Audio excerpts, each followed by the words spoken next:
Hello, and welcome to Cooking from the Heart in Augusta. I'm your host, Melissa Sutton, and each month we'll be learning new recipes from people all around Georgia and South Carolina. You don't have to be a professional chef to be on this show. On the contrary, if you've got a great recipe and a great story, we want to cover it. Our goal is to make this a place where you can come to relax and learn, a place where you can just sit back, explore a new recipe, or enjoy an old favorite with friends. We plan on having a lot of fun with great stories, cool competitions, and delectable food. And we want you to be a part of it. Today we're going to be visiting with Charleen Tinley and learning all about an Augusta favorite, cheese straws. Come on, let's go inside.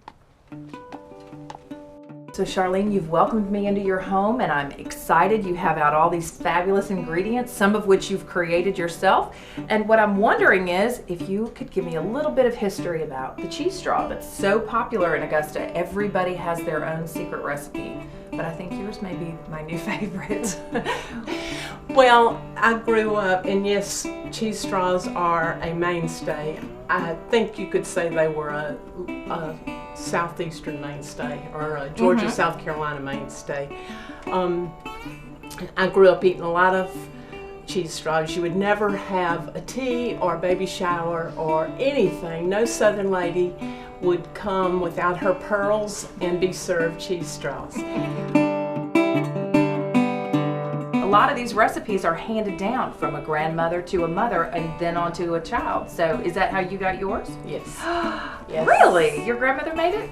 My mother. My mother was very talented, very creative, and I had a country cooking grandmother and a French cooking grandmother. I think my maternal grandparents probably had the first French cookbooks in North Augusta. Wow. And so my mom was between. She was real creative, and that was back when we had Julia's Child, and I'd watch her every Saturday. So recipes got handed down, but my family, I was lucky enough that there was a lot of, I guess the word's experimentation. You know, we willing to try. And that's, I think, what has given me my freedom in the kitchen. I learned techniques and skills and all, but how you can transfer them to just sort of letting it rip. Well, and you get to experiment by handing them out to friends and family and test driving them very slowly on people who will tell you the truth. Well, I always say that's why I have so many friends. It's because I feed them. So Charleen, you've listed all of our ingredients. You've taken great care to put in all of our steps, but I noticed down here you have a few fun variations that we'll get to. So tell me how we start. Well, this was preached to me, and I try to preach it to people. Always get all your ingredients out.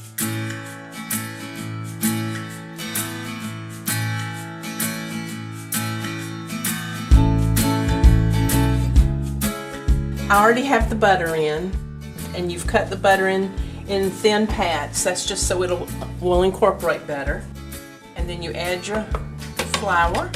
This flour was sifted and then measured versus being measured and then sifted. You have to be real careful on your recipe that you pay attention to that. And then we've got our cheese. Beautiful. Asiago. Asiago and aged cheddar.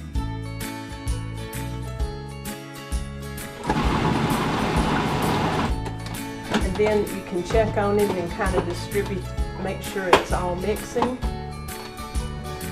And it smells good because of all that cheese and all that other stuff I put in there. Okay, so we've got it turned out, and what we want to do is make a couple, it's according to, you can make as many cylinders as you want. If you want to just have a few in the freezer that would be like that. So what I'm going to do is just cut us off a piece to work with, and we'll set this aside and come back to it. So you've got your hands nice and floured, and you just want to roll it until you have a nice log, and then it'll go right into the refrigerator. I would recommend at least 30 to 60 minutes, but the longer the better. This was one I've already done and had in the refrigerator, and I rolled it in toasted pecans. Another secret ingredient. Well, you just like to have fun with it. So now they're nice and firm and ready to be cut and placed on a greased, and I cannot emphasize enough, you must use parchment paper and you must grease it. Okay.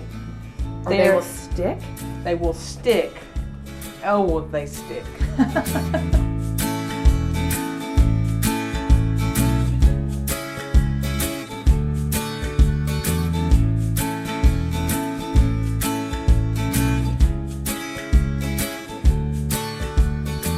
Okay, so now we just put them in our 350-degree oven in the middle.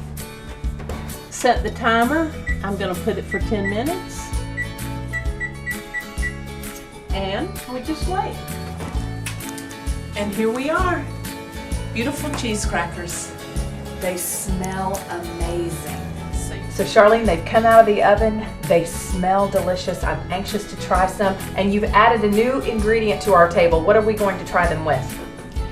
We've got some roasted poblano mixed in with the butter, and then added a little sweet apricot preserve. I preserve. saw. And so we just put that on top of the cheese straw. May I serve myself? Yes. I can't wait any longer. I'm very excited. This is my favorite part, by the way. It's the taste testing.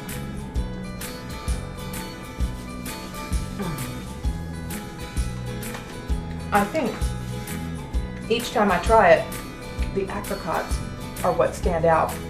The most surprising ingredient of all the things that you added today has got to be the apricots.